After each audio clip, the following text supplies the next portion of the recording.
Okay, I always like to do a engine start as well as a whole bunch of other series of videos as well. Just to recap, this is a 1991 Jeep Wrangler. Engine compartment is all stock, which is kind of what you want to see on a Jeep because these things are so prone to people messing with the wiring and stuff, and it's just not a good thing to do on these old Jeeps. So that's kind of what I look for when I list these for people, is make sure they haven't tinkered with, you know, like I said, the wiring and a few other things. So this one is all stock in here. It looks really good.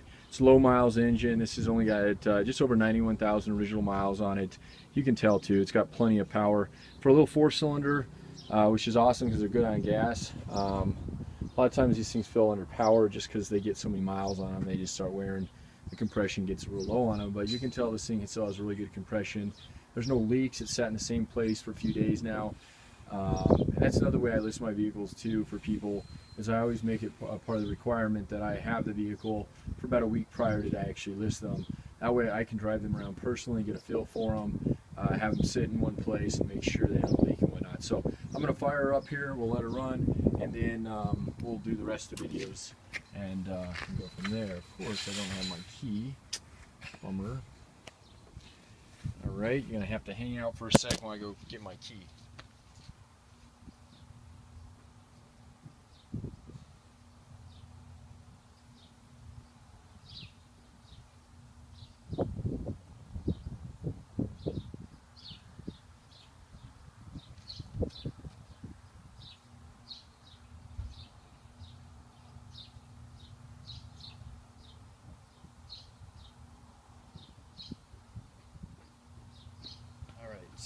Back again here.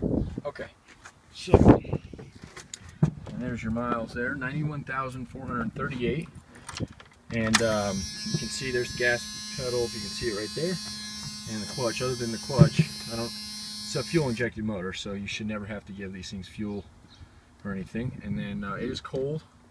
There's your temp gauge there. I think it's important to start these cold so you can see exactly what this thing would act as a first time startup in the day or whenever. So okay, get her fired up there. See the RPMs there, they'll go up a little bit and then they'll come down as she warms up. They obviously settle back down. Again, temperature there, cool, and all these gauges work except for the clock, which is notorious to not work. It's an old analog clock. Whatnot. Battery gauge, oil pressure, great oil pressure. You see the good oil pressure there. Fuel gauge. This guy will obviously climb up as she gets warm. So, and then just show you the.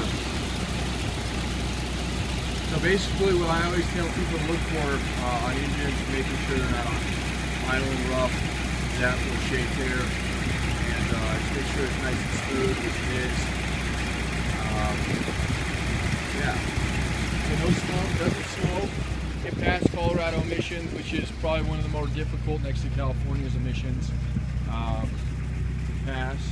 So no problems there. We just wash it, so that's why there's a little bit of wetness on the ground. But no, this is a super clean Jeep that's rust-free, and I'm going to show you the rest of the videos and do all the photos and whatnot. So definitely take a look at everything, and we'll go from there. I appreciate you taking the time. My name is Jeremy. And give me a call or shoot me an email if you have any questions.